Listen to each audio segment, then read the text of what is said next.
Hello students, now we will start today new chapter of political science, that is legislature. First topic we will discuss by why do we need a parliament. The legislature in our country is known as parliament at national level. At state level it is known as state legislative assembly. So first of all, what is legislature? It is an organ of government. There are three organs of government: legislature, executive and judiciary. Legislature makes the law for the country, and executive, we have read in last chapter that it implement or executive all the policies and law in the country, and judiciary settle down all the disputes. So legislature in our country at national level is known as parliament. So first of all we will discuss the topic that why do we need a parliament. Legislature is not only a law making body. Its primary objective is law making, but it is not only deal with the law making. Law making is one of the functions of the legislatures. It is the center of all democratic political process. So when we will talk about parliament, in place of parliament we can also write legislature, because legislature at national level in our country is known as parliament. So all the democratic political process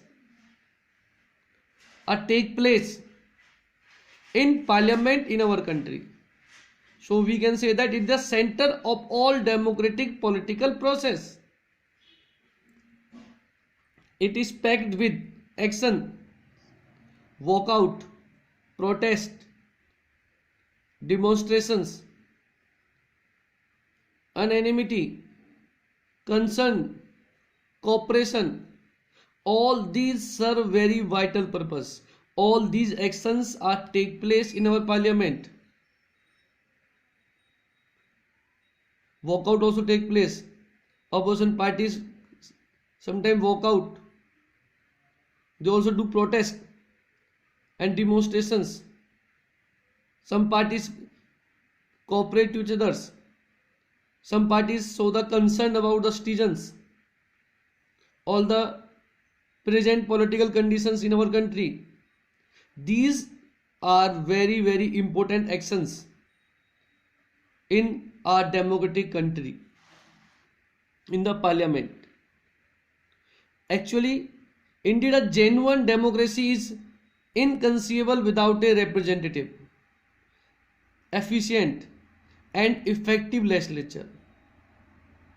If a country is not having efficient, effective or representative legislature, representative means there's all the members of legislature should not belong to one community, different section, different social group should be represent in our legislature, and they should be efficient or effective, then democracy is meaningful. Otherwise it is inconceivable, means it is meaningless.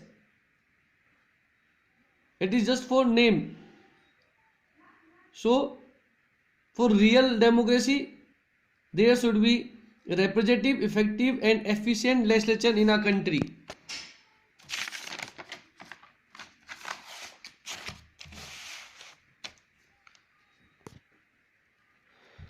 Legislature also helps people in holding the representative accountable. All the representative which are elected by the common people, they are accountable just because of legislature. This is indeed the very basis of representative democracy. Nowadays, in the most common form of democracy is representative democracy. In a democracy, people cannot rule directly because all people are not having time, not having the skills and experience. And in country like India, in actual term, direct democracy is not possible. So we all people elect our representative and we rule through these elected representative, and legislature make these representative accountable. In most democracies, legislatures are losing central part or central position to the executive. But in mostly democracies nowadays, executives are becoming more important, and central position which is played by legislature now it is replacing by the executives. Nowadays, some ministers or leaders are more important than the parliaments. In India too, the cabinet initiatives policies set the agenda for governance and carry them through. In India also, mostly cabinet leaders, cabinet ministers make the policies. They make agenda for the country to govern.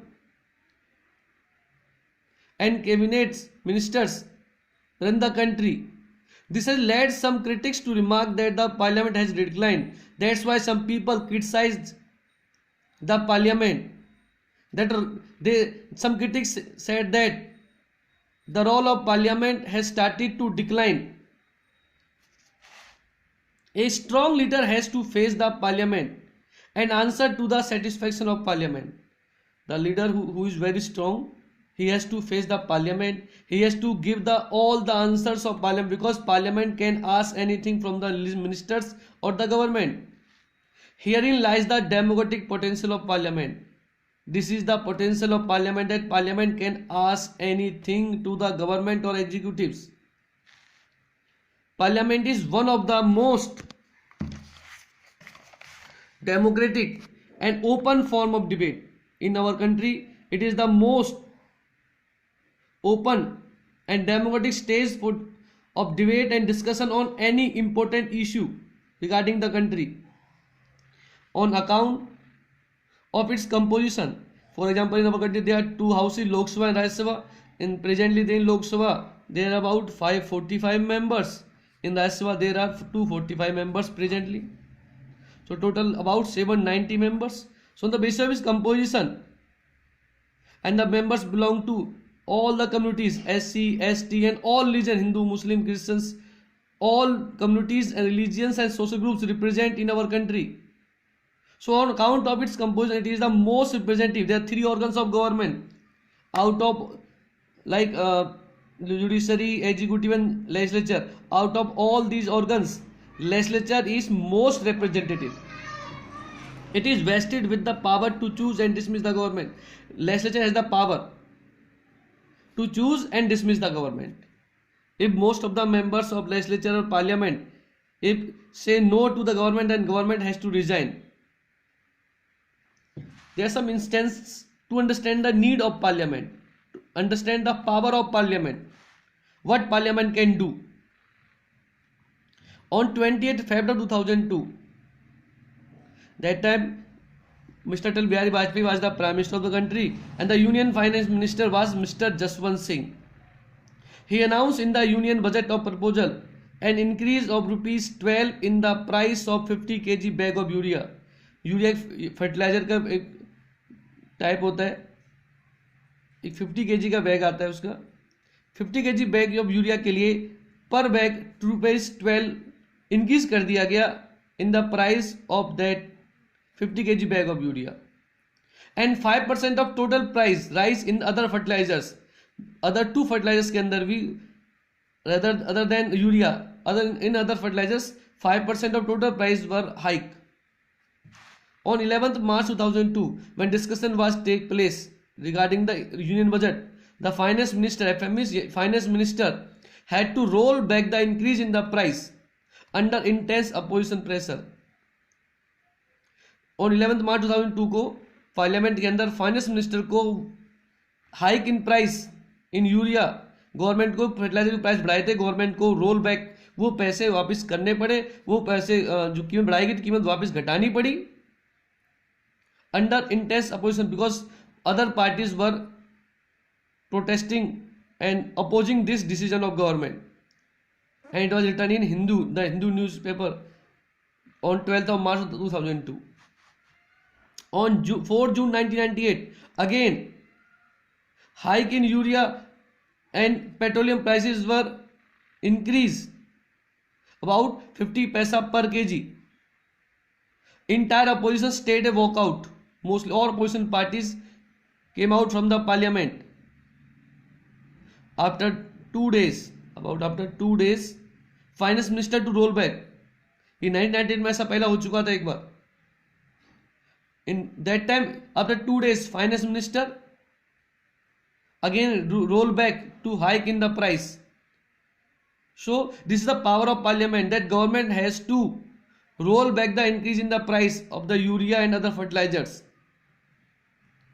So now we got the idea that why do we need the parliament. That's all for today's students.